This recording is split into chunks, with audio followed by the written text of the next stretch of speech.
Цаанаа 5 хүний өдрийн мэндийг Монголын өргөгийн бирж болсон Capital Market Mongolia зохион байгуулалт 2026 оны эхний хагас жилийн earnings call байна. Өнөөдөр бид Олон банк зэт компани 2026 оны эхний хагас жилийн санхүү үр дүн хаашны нөлөөтэй. За энэхүү тайлан Олон банкны нөөцийн удирдлагын газрын захирал сод дотор танилцуулж байна.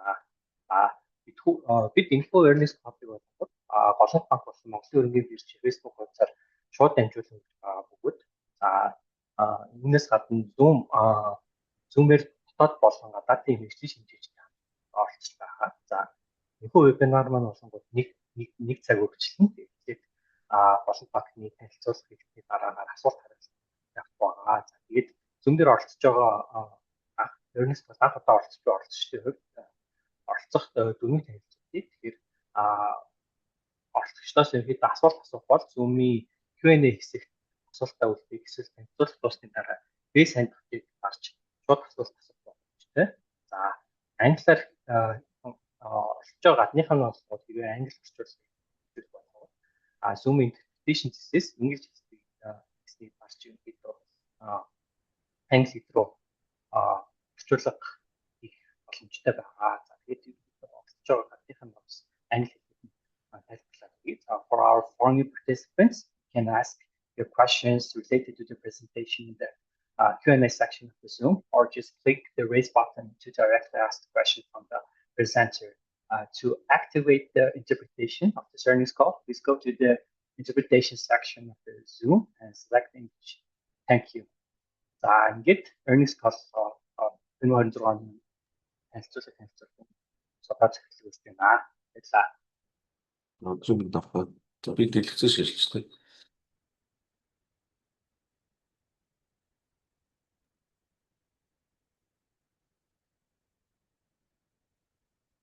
За дэлгэц болж байгаа хэрэгтэй.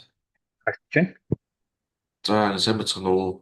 За ингээ үлгэр бүр цаасан хөрөг оруулагчтай earnings call-оор уулзах таатай байна. За энэ удаад бид бүхэн одоо 2 дугаар улирлын голом бүхний танилцуулгаар бэлдсэн байна. За ингээд 2 дугаар улирлын тайлангаа макро эдийн засгийн номер явуулж байна. За тэгэхээр слайдн дээр Монгол улсын хүү нэг болон за 5 дугаар сарын эдийн засгийн өсөлтийг бол харуулсан байна. За эдийн засгийн өсөлт 5 дугаар сарын байдлаар бол 7.3% өссөн байгаа. За үүний бол дийлэх өсөлтийг уул уурхай салбар 3.7% эзэлсэн. За уул уурхай салбарын төлөвөөр тээвэр үйлчлэгээний салбар 1.9% бол өссөн байгаа. За хөдөө аж ахуйн салбар 1.5% тус өссөн байна. За уул уурхай салбарын өссөн гол шалтгаан бол та бүхэн мэдж байгаа зэсийн экспорт болон нөөцний экспорт бол сэргэгсэнтэй холбоотой. За зэсийн хувьд бол үнийн өсөлт нэлээд өссөнтэй холбоотой тайлбарлаж байгаа.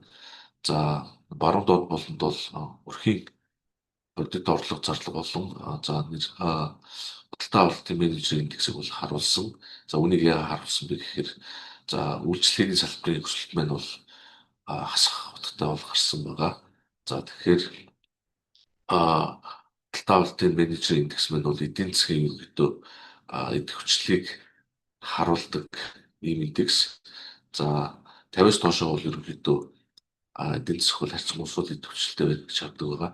Тэгэхээр ерөнхийдөө дотоод эрэлтс бол за өрхүүдийн худалдаа авах чадвар харьцан улсууд гарсантай холбоотойгоор за үйлчлэгээний сектор бол хасагтай гарсан гол тайлбар нь байгаа. За гадаад худалдааны өсөлтийг бол энэ дээр харуулсан байна. За 2 дугаар үйлчлэлийн байдлаар өнгөрсөн оны мөнгөнд харьцуулахад за экспорт маань бол 57.9%-аар өссөн. За үүнд бол зэс 6.6 тэрбум долларын экспорт гаргасан. За нүүрсэнд бол 3.9 тэрбумын экспорттой гарсан байгаа. За тус бүр нэлээд өсөлттэй бол харуулж байна. За зэсийн хувьд бол 97% өсөлттэй. За нүүрсний хувьд бол 54% өсөлттэй гарсан байна. За алтны хувьд бол мөнгө алтны үнэ маш өндөр байгаа. За мөнгө экспортын хэмжээ бол нэмж сурчмаар өссөн байна. За хэмжээний хувьд бол 449 сая доллар бол эзэлж байна. За төмөрийн хөтөр 300 Төвний өдрийн экспорт 308 сая долларт хүрч за 12-оор тус өссөн байна. За нөгөө талдаа импортын хувьд бол импортын өсөлт 10.7% гарсан. За гол импортын өсөлт маань болохоор нефтийн бүтээгдэхүүний импортоор бол тайлбарлагдж байгаа. За тухайлбал хагасчлын байдлаар 1.3 тэрбум доллартай тэнцэх за нефтийн бүтээгдэхүүн импортлсон. За энэ маань болохоор өнгөрсөн оны мөнгөөр тарьцуулаад 38.7%-аар өссөн байна. Гол тайлбарлал за мөн захиалж хүчний импорт бол 17.8%-аар өссөн байна. За мөн хүнд Аз бульдозер экскаватор зэрэг техникүүдийн импорт 164 сая долларт хүрч 18.7% өссөн. За буурс үзүүлэлтгүй хувьд бол суудлын автомашины импорт бол буурсан байгаа харж байна. За өнгөрсөн оны бүгд тарьцуулаад 24% бол буурсан байна. Нийт 508 сая доллартай тэнцэх суудлын автомашины импортлж байгаа. За хөнгөний бодлогын хувьд Улсын маань за ерөнхийдөө бодлогын хувьд бол өндөр хിവэрээ 12% хадгалагдсан. За инфляцийн түвшний хувьд болохоор 12% хүрсэн байгаа. За хөнгөний бодлогын гол шийдвэрүүдийг танилцуулах юм бол нэгдүгээр сарын өмнө бодлогын орны шийдвэрээр заавал үнцээ хувь хэмжээг бол 1.2 өссөн байгаа. За валютыг бол 19% дээр төгрөг бол 14% тус өссөн. За инфляцийн гол тайлбарлаж байгаа бүрэлдэхүүн дээр бол за гол шалтгаан бол багтны үнэ байгаа. За бүх хүнсний тус тайлбарлаж байгаа. За тухайлбал Украин багтны үнэ бол 57% өссөн. За хоньны ямааны бах бол 60% өссөн байгаа.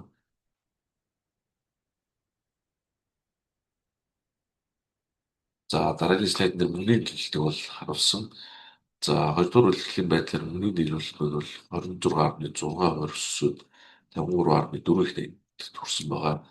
За гол өсөлтийг тайлбарлаж байгаа хүчин зүйл нь болохоор төгрөгийн хадгаламжуулан харилцах тасны өсөлтөөр бол хэлж байгаа. За валютын харьцангуй доктортой байгаа. Учраас төгрөгийн харилцах хадгаламж харьцангуй өндөр, эсвэргээрээ валютын харилцах хадгаламж өсөлт бол харьцангуй бага өсөлттэй бол харагдаж байна. За баруудлын өсөлт дээр бол банкны салбарын зээлийн үйлдвэрлэлийг бол харуулсан. За 5 дугаар сарын байдлаар бол за бизнесийн зээлийн өсөлт бол 17.6%-тай. За хэрэглээний зээлийн өсөлт бол 9.1%-тай тус гарсан байна. За нийт зээлийн үйлдвэрлэл бол банкны секторын хэмжээнд 47.6 их найдад хүрсэн байгаа. За өнгөрсөн оны бүгд харьцуулахад 7 их найдаар өссөн ийм дүр зураг тарьж байна. За макроүдэн төвчүүд байгаа. За боломж тохны 1-р үйлчлэгээр услах үйл явдал жишээ.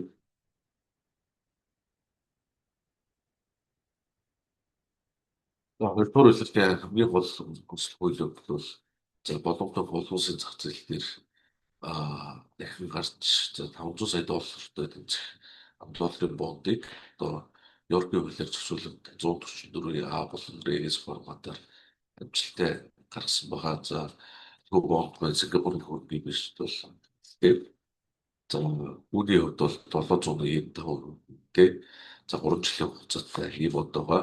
За гол онцлог зүйлүүд бол хөрөнгө оруулагчдын итгэл бол нэлээд өндөр байсан. За нийтдээ 2.1 тэрбум долларын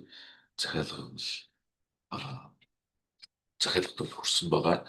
За энэ бондын зарцуулалт маань бол 200 сая долларыг бид нар 24 онд гаргасан бондыг бол 200 сая долларыг бол тендер оффер хийж дахин санхүүжүүлж бүртгэн амжилттай болсон байгаа. За ерөнхийдөө хувийн сектороос гаргасан хамгийн том үнэтэй хамгийн бага үнэтэй ийм бонд төслөг байгаа. За мөн үнцас гаргагчийн зээлч зэрэглэлмэг бол Moody's-ээр B1 доктортой болж сайжирсан байна.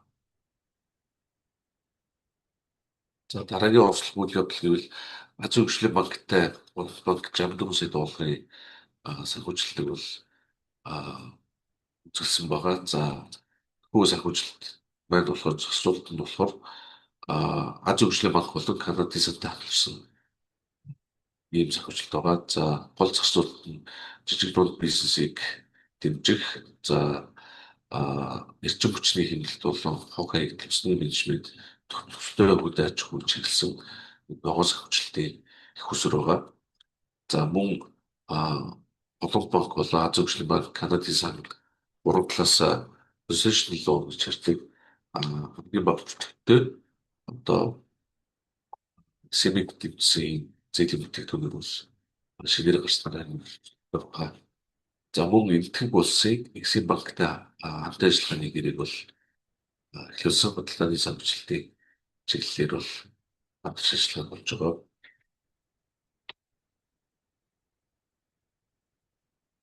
Тэгээ дараагийн онцлог үйл явдал маань бол за Голомт банк бол усны элч банк байгаа. За энэхүү элч банкны хувьд бол олон улсын санхүүгийн корпорацтай өдөрч одоо GCPF буюу одоо GCPF-ийн захижилтээр одоо цэвэрлэх байх боломжийг техник туслалцааг бол амжилттай хэрэгжүүлсэн байгаа. За мөн Шрек банкын дирхамын валютын дансуулт нээсэн. За энэхүү дансыг нээснээр бол Арабын нэгдсэн Эмират улс руу дөрвөн шугаатай төлбөр тооцоог үүсгэх мөн валют арилжаа их ийм боломжтой болсон байна. За усны элч байгууллагын болон банкны хувьд бол 3 бүтээгдэхүүнийг бас шинээр гаргасан байгаа. За усны дэд зээл мөн доктортой усаа хангамж, за саарл усны гэдэг 3 төрлийн усны бүтээгдэхүүн маш бага хүнтэй болон гаргаснаа байгаа. За мөн 26 оны 4-р сард зээл зэмжигчдийн ээлж дурлалаа бол хийсэн. За уг хурлын эс маань 88.6% эрсдэлтэй. За хурлаараа Голомт ногдол ашигын шийдвэр бол гаргасан байгаа. За нэг хувьцаанд 84 буюу нийт 64.7 тэрбум төгрөгийг хувьцааг бол хуваарлахаар шийдвэрлэж, за 4 сард бол ногдол ашигаа барилц байна. За дараагийн онцлог үйл явдал бол за топ 100 аж ахуйн нэгжээр за дахин өргөмжлөгдсөн байгаа. За энэ удаа бол топ 100 аж ахуйн нэгжийн 5 дугаарт бол иргэншилгдсэн байгаа. За мөн гол татвар төлөлтөөрөө тэргүүлж, за нийт хөшний жагсаалтын 9-р иргэншилгдсэн. За 2025 оны хувьд бол нийт 257.4 тэрбум төгрөгийн татварыг бол өсөд төлөвлөжээ. За дараагийн онцлог үйлчилгээ бол email үйлчилгээг social media application дээр бол хийсэн байгаа. За энэ бол өргөдөд бол нэлээд хэрэгтэй юм үйлчилгээ байгаа. За та бүхэн цахилгаан, сөөх, туур, телевиз, интернетийн үйлчилгээг social media маш хэлбэр төлөх боломжтой болж байгаа. За Голомт жилийн өмнө Apple Pay Монголд бол анх удаа нэвтрүүлсэн. За энэ удаа бол Apple Pay дээр Visa картыг бол нэмж холбох юм боломжтой болсон байгаа. За 2-р үйлрэл нэвтрүүлсэн онцлог бүтээгдэхүүний хувьд бол ногоон өрх хэрэглээний зээлийг бол зах зээл дээр амжилттай нэвтрүүлсэн байгаа. За Азийн хөгжлийн банктай хамтарсан ийм бүтээгдэхүүн. За онцлогийн хувьд бол хугацааны хувьд бол 60 сар. За хуулийн хувьд нэлээд зах зээлийн төвчлөөс бага 1.3%-тэй. За урьдчилгаа шаардахгүй 50 сая төгрөг хүртэлх олох боломжтой ийм ногоон зээл байгаа. Зөвхөн өргөд мань уг зээлийг ашиглаад за эрчим хүчний хэмнэлт бол за халаалт зэрэг, за усны менежмент зэрэг зориулалтаар бол ашиглах боломжтой байгаа.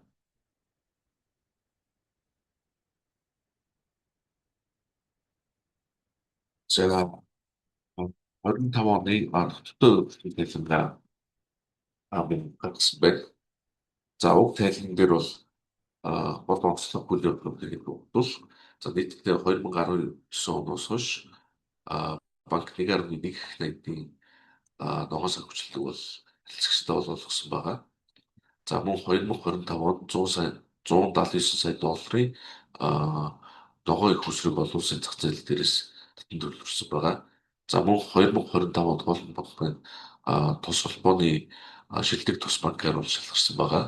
За усны Илч банкны хувьд бол усны нөөцийн менежментийн хүрээнд хэрэгжүүлсэн цэхэр санаачлалуудыг өмнө тайлбар туссан байгаа. За мөн бодлого олон улсын зах зээл дээр 5 жилийн хугацаатай 50 сая долларын ногоон бондыг бол гаргасан. За уг бондын зарцуулалтын тайлан бол гаргасан байгаа. За үүний нөлөөгөөр бол бүрдэх юм бол тухайлбал нийгмийн чиглэлд нийт 424 эмэгтэйн орыг бол нэмэгдүүлсэн. За 450 гаруй сурагчдад боловсролын хүртээмжийг чиглүүлсэн байна. За мөн ногоон чиглэлд ялгархаас одоо хүлэмжийн бол 32 нийт 32.3 мянган тонн хүлэмжийн хийг бол ялгархаас сэргийсэн байгаа. За энэ нь одоо ойролцоогоор 7,000 суудлын машин жилд ялгаруулах ийм хэмжээ бол байгаа. За мөн боловсрол дуртай хөгжлийн нөлөөллийн тайлангаа нийтэлсэн. За 25 оны ногоон жилийн багцаар дамжуулан нийт 4,477 ажлын байрыг бол бий болгосон. За 205 төгрөгтэй тэнцэх нэмүүртгийг бол хадгаламж болон цалин хэлбэрээр бий болгосон байна. За мөн 7 дахь жилдээ голомтын төгөл гэдэг арга хэмжээ амжилттай зохион байгуулсан байгаа. За уг хүрээнд бол нийтдээ 250 гаруй мод болон одоо ногоо байгууламжийг байгуулсан байна. За тэгээд 2 дугаар үйлрэлт зохион байгуулсан арга хэмжээнүүдийг энэ дээр бол харуулж байна. За нийт голомтног харилцагч байгууллагатай зориулж нийтдээ 8 арга хэмжээг бол зохион байгуулсан. За голчлон одоо жижиг дунд бизнес эрхлэгч болон эмэгтэй бизнес эрхлэгчдийг дэмжих чиглэл бол уг арга хэмжээг бол хэрэгжүүлсэн байна. За нийт 840 бизнес эрхлэгчд бол тэр арга хэмжээнд бол оролцсон байна.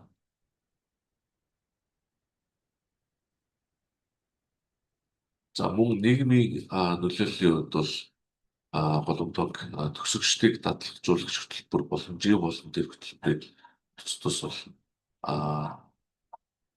хэрэгжүүлсэн байна. Тухайлбал 8 ихтэй сургуулийг одоо оюутнуудыг одоо ажлын байр дээр дадлагжих хөтөлбөрөд хамруулсан. За тэгээд 270 гаруй шин төгсөгчдийг бол ажлын байраар хангасан байна. За жив болон тэр хөтөлбөрийн хүрээнд бол нийтдээ 1500 гаруй ажилтныг бол сайн дурын ажилд бол хамруулсан. За 440 гаруй оюутан сурагчдыг бол сайн дурын арга хэмжээнд бол хамруулж амжилттай зохион байгуулсан байна. За онцлог холбогдлуудыг бол юм байна. За үргэлжлүүлээд 2 дугаар үйлчлэлийн санхүүгийн үр дүн рүү шилжээ. За санхүүгийн голлох балансын үзүүлэлтүүдийг бол харуулсан байна. За голомтуудын 1-р хагасчлалын актив хөрөнгөний хэмжээ бол 19.9 их найдад бол хурж 4.4% бол өссөн байна. Оны эцэс 860 тэрбум төгрөгөөр өссөн. За зээлийн хувьд бол 8.8 их найдад хүрсэн байгаа. За оны эцэс бол 2025 оны эцэс бол 600 орчим төгрөгөөр өссөн байна. За харилцагчаас татан төлөвлөрүүлсэн их усрын хувьд бол 17.8 их найдад хүрсэн. Ийм үзүүлэлттэй гарсан байна. За зээлийн бүтээгдэхүүнээр нь гаргасан байна. За манай банкны хувьд бол бизнесийн зээл дээр эхний хагасчил бол голлох өсөлтүүдийг бол гаргасан. За хэрэглээ зээл дээр бол харьцангуй өсөлт бол багатай бол харагдаж байгаа. За нөгөө талдаа чанаргүй зээлийн харьцааг бол 2.5% төр буюу одоо чанараа маш сайн хэмжээнд хадгалсан хэвээрээ бас байна. За чанаргүй зээлийн сангийн хуралцаа мөн хангалттай 100%-тай тус гарсан байна.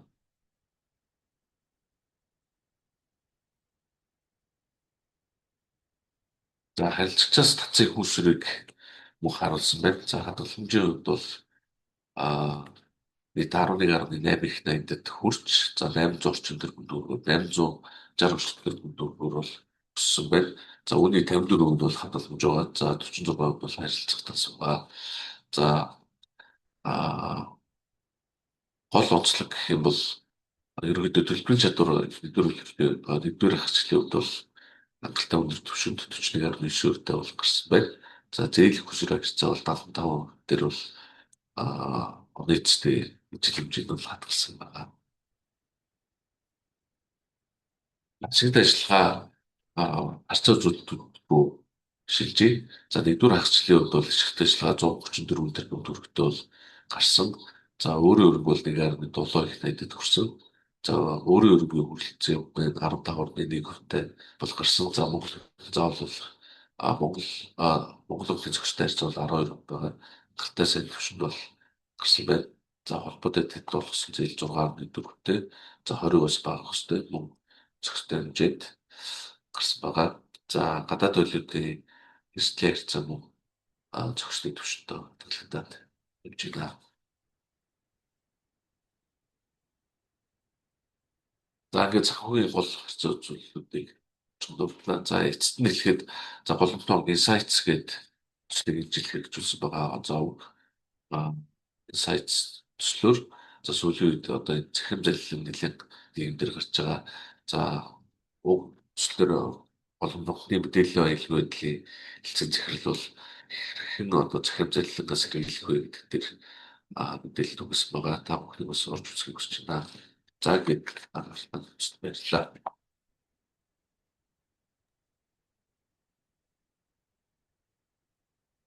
За танилцуулга тавьсан содорч захилтаа баярлалаа. За асуулт хариултын маань хэсэг маань тэгэхээр хэлж байгаа оролцогч маань Q&A хэсгээр за лайваар үзэж байгаа оролцогч маань коммент хэсгээр хөндлөж байгаа сэний танилцуулгатай асуулт асуугаар байна. Тэгээд шитас маань эхнээсээ асуулт гэсэн байна. Бид бас риск олохом шитас асуултууд авсан байна. Энийг ер нь асууад явж байна. Ер нь гадаад оролцогчноос нэлээд басан асуулт гэсэн байна. Өнөөдөр хангалаар асуулт тэгээд монголоор асуулт явж байна. За эхний асуулт нь болохоор 2026 оны эхний хагас хөрөнгө оруулалтын багц өссөн шалтгаан нь юу вэ? Юу өссөн шалтгаан бэ? Хөрөнгө оруулалтын багц өссөн шалтгаан. Хөрөнгө оруулалтын багцлал бол яг нийтдээ манай төлбөрийн чадвар нэлээд өндөр гарсан, 42%-тай гарсан. За тэрний үгс үг гэхээр ерөнхийдөө банкны хөрөх чадвартай хөрөнгө бол нэлээд өссөн. За үүний хүрээнд бол сул чөлөөтэй актива үнцас руу байршуулсан байгаа. За манай банкны үнцасны голлох хэмжээнүүд бол төв банкны үнцас засгийн газрын гадаад гарсан олон улсын бодууд байдаг. Тэгэхээр энэтэй холбоотой болсон. За дараагийн асуулт нь болохоор банкны одоогийн өөрийн өрнөлтөд өссөн зээлийн өсөлтийг хэмждэг байгаа юм. 2026-аас 27 он буюу одоо хэцүү хагас жил гэж асууж байгаа шиг байна. Ер нь нэмж одоо олон улсын зах зээлээс нэмж санхүүжилт төлөвлөгөө байгаа юм. Бонд юу гэж байгаа шүү дээ. Эсвэл гадаад санхүүжилтийн төлөв. Гадаад санхүүжилт.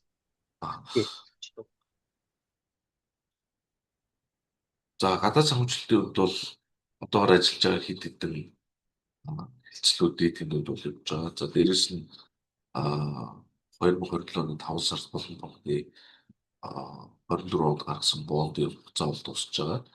Тэгэхээр энэ бондын 200 сая доллар үлдэх байгаа. Тэгэхээр оны эцэст одоо маркетинг нөхцөл байдлаас хамаарат одоо дахин санхүүжүүлэх эсхийг бол бидэд шийтгэр байна. Тэгээ одоо бол хараахан яг шийдвэрийг бол яг эцэлж бол гаргаагүй маркета хандаад явж байгаа гэсэн.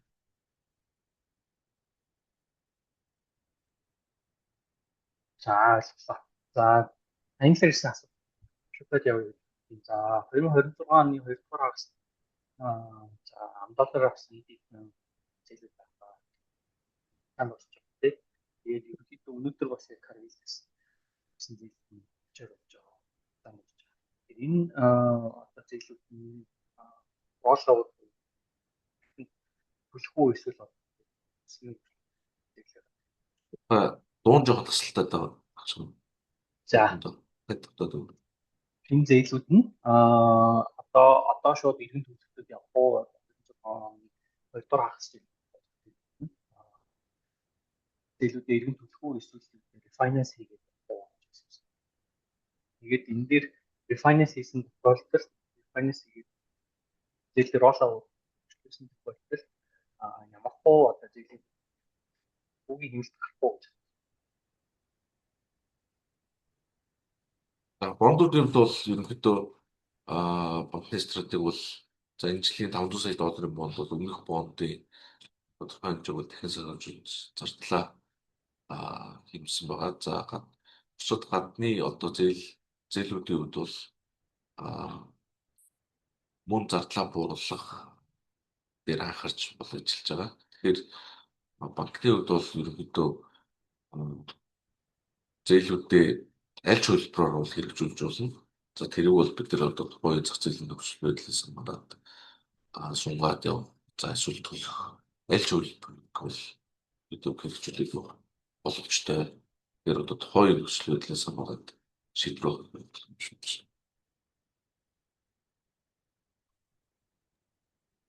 За ойлголоо.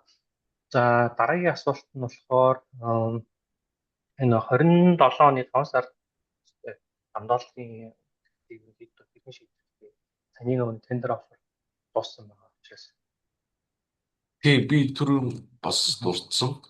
27 оны 5 сард дуусах бондыг төлөх эсвэл дахин санхүүжүүлэх хоёр хөлбөрийг одоо аль алийг нь бол хэрэгжүүлэх боломжтой. Аль ч хөлбөрөөр сөрөг амжилттай хэрэгжүүлэх чарж байгаа.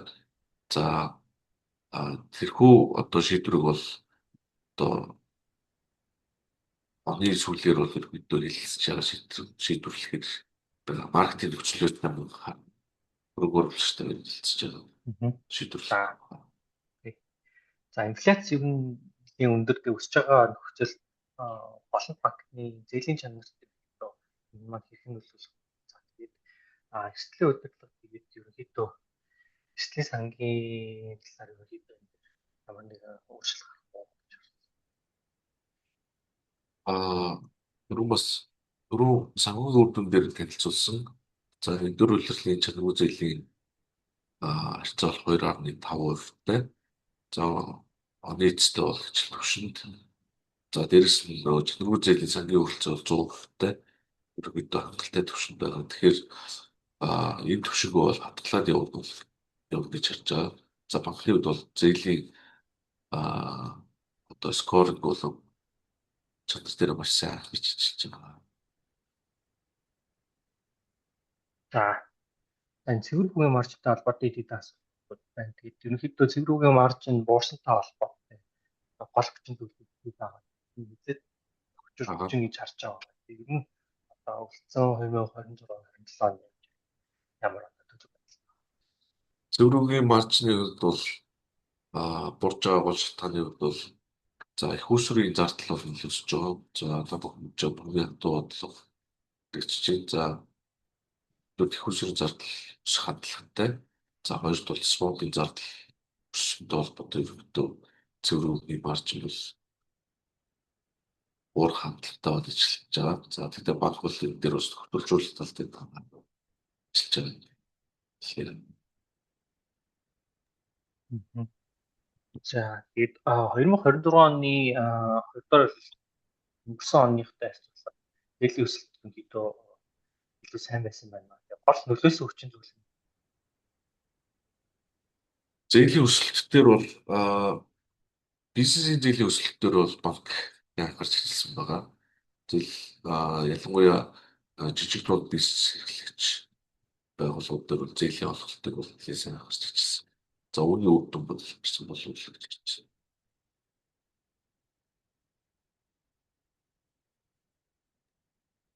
за ойлголоо. За дараагийн асуулт нь болохоор за бусад банкуд ерөнхийдөө доллар нийлэгдсэн зээл олох боломжууд зах зээл байгаа гэсэн дурдчихсан. Тэгэхээр Энэ тренд ерөнхийдөө зах зээл дээр байгаа юм. Ийм юм боломжууд их байгаа гэж асуусан. Яг валютын зээл олгох бол зохицуулалттай байдаг.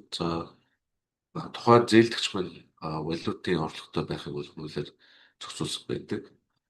За манай банкны хувьд бол валютын зээлийн хувь хэмжээ бол нэлээд бага түвшинд бол байж ирсэн. Тэгэхээр яг хуу валютын орлоготой магадгүй одоо уул уурхай айлууд ч юм уу тэдгээр айлууд бол валютаар бол зээл авах боломжтой. Тийм бол байгаа. Боломжийн үед бол яг тийм хуулийн зохицуулалт бол байгаа. За манай банкны хувьд бол валютын зээл хэрцгүү бага түвшинд бол байдаг. Тэгэхээр энэ бодлогоо бол хадгалах боломжтой. За харилцах хадгаламж ерөнхийдөө өссөн гол шалтгаан нь юу вэ? Харилцах хадгаламжийн өсөлтийн гол шалтгаан бол хоёр шалтгаан байна. Нэгдүгээр манай банкны дотоод үйл ажиллагаа бүтээгдэхүүн үйлчилгээ одоо сегмент чиглэсэн үйл ажиллагааг бол нөлөөлж аваад за хоёрдугаарт бол за эдийн засгийн төвчлөлтэй холбоотойгоор бас харилцах талбарч байгаа гэж харж байгаа. За ер нь хөрөх чадрыг ерөнхийдөө яаж өндөр хэмжээнд байлгаж байгаа гэж байна. Хөрөх чадвар өндөр гарсан шалтгаан бол хоёрдугаар нэгдүгээр хагас жил дээр бол за сая дурдсан их усрын өсөлттэй. За хоёрдугаар олон улсын зах зээл дээр гаргасан бондын нөлөөгөөр төлөвлөждөг бол өндөр гарсан. Гол шалтгаан тэр.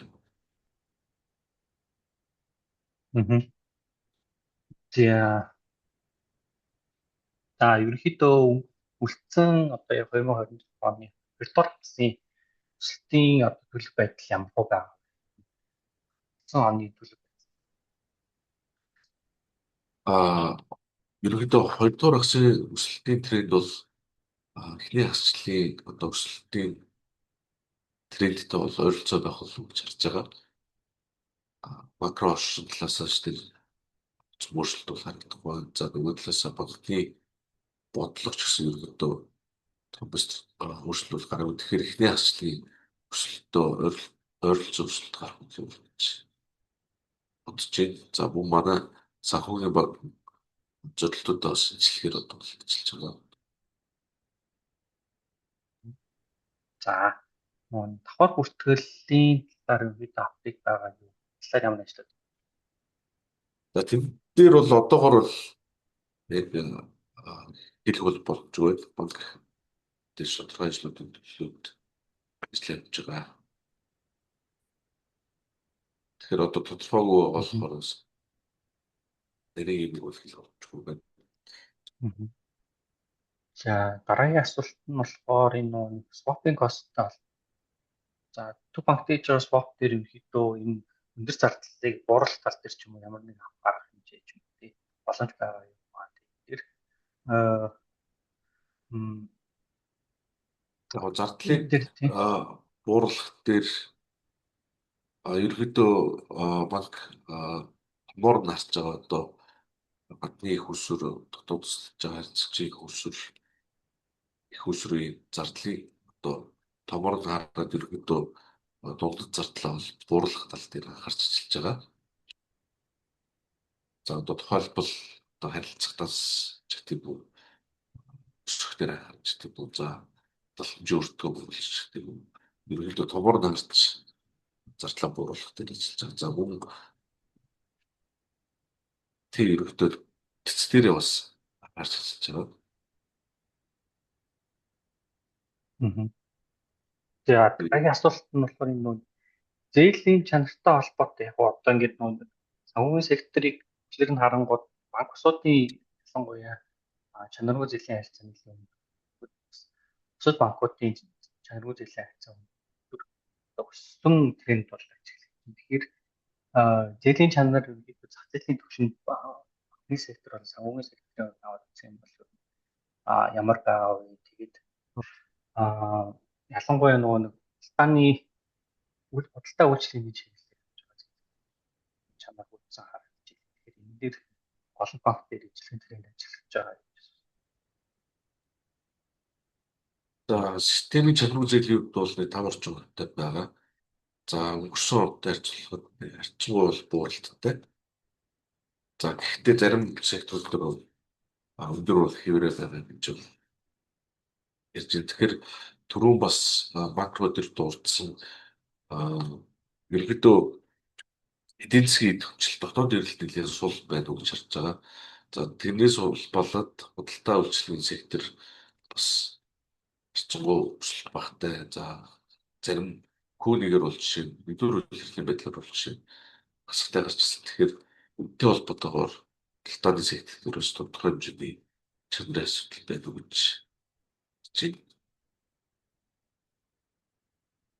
За манай банкны хувьд бол ерөнхийдөө зээлийн бодлого, зээлийн чадвар дээр бол нэлээсээ гарч ирж байгаагийн үрээд одоо ерөнхийдөө чанаргүй зээлийн хэмжээний өсөхгүй байх тал дээр нэлээд сайн гарч ирсэн. За үүний үр дүн ч гэсэн харагдж байгаа боломж үзэж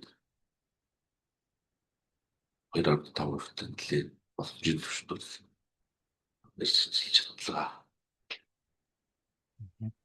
Ер нь чанарангуйж байгаа салбарууд дээр нь тодорхой энэ салбарын салбар гэхээс илүү ерөнхийдөө хэрэглээний зээл дээр бол чанаргүй зээлийн түвшин бол хэрцэнгүй өндөр байна. Тийм. За ойлголоо. За дөрөв дугуйг валютын зээлтэй болох. Ерөнхийдөө яг нөгөө нэг валютын зээл гаргахын хязгаарлалт орчин боломж байгаа гэж харж байна. Ерөнхийдөө асуудал одоо өгч дунд бахам цаас. За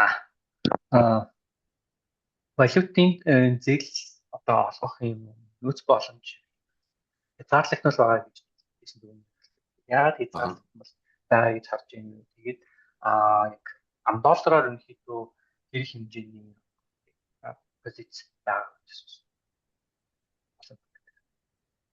байна. Долларын валютын зээл бол манай банкны хувьд бол маш бага түвшинд байгаа. Маш бага түвшинд. За яагаад одоо валютаар хязгаарлаж байгаа вэ? Яг нь валютын ашиг эрсдлээс сэргийлэх үүднээс ерөнхийдөө валютын орлогогүй зээлдэгчдэр бол валютаар зээл авахыг өргөсөн болов уу гэж харж байна. Хуулийн хамлыг.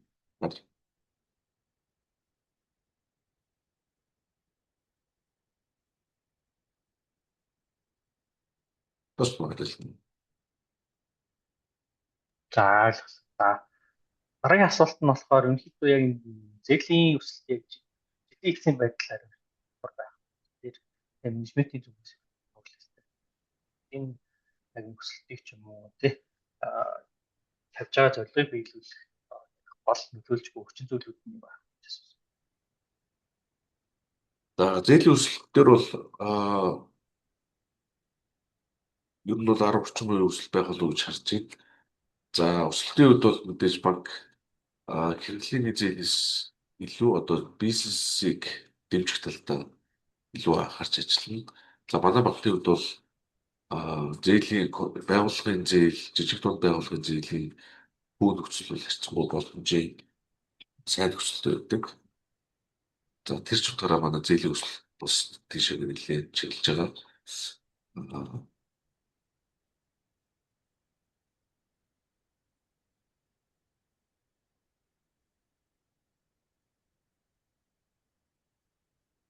Өсөлтийн хөлтөр бол одоогоор яг нарийн тоо эцэлж гаргаагүй. Тэгээд бол өсөлт тодорхой хэмжээгээр өсөлтийг бол гаргана. За тэгээд бизнесийн зээл рүү төлбөө гаргахаар үзэж байна.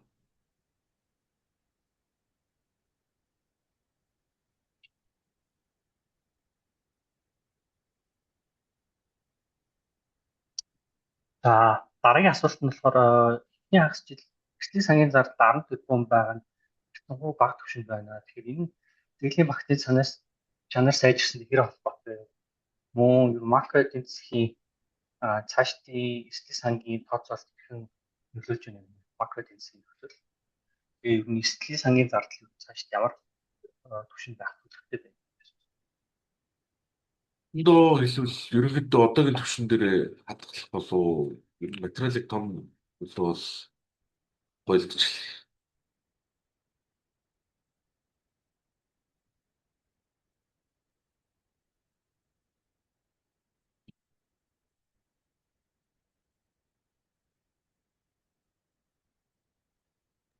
За нэг маань асуудал гараа орсон шүү.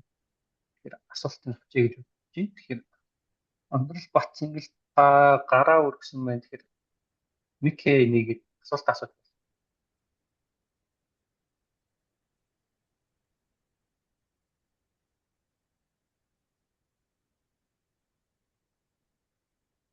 байна.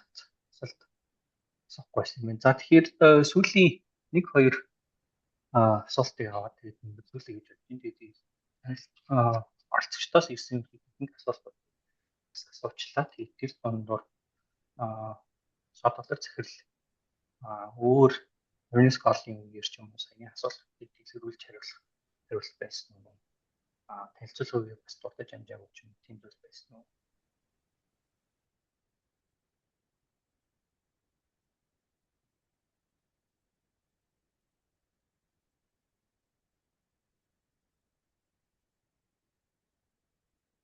Миний хувьд бол хэвдээ нэмж хэлэх зүйл байхгүй.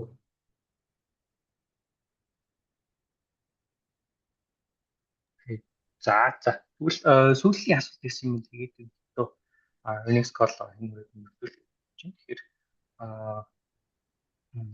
за яг 2026 оны жилийн эцсийн байдлаар цэвэр ашиг болон ашигын үзүүлэлт хэрэг боловсруулалтаа авах хэлээр хэлэх юм байна. За ашигын төсөөлийн үед бол яг одоо нарийн тоол хэлэх боломжгүй. Ерөнхийдөө хөдөлгөлтийн баг бол одоо зөрчилдөөр явааш хийж явж байгаа. Тэр одоогоор бол яг нарийн тоол хэлэх. За ойлголоо. За тэгвэл энэ хүрээд UNESCO-лоо үнэлэе гэж бодож байна. Тэгэхээр за сод боолцол захирал оролцогчд болон үзэж байгаа үзэгчтэй хэлэх зүйл байвал үр танд үлдээе.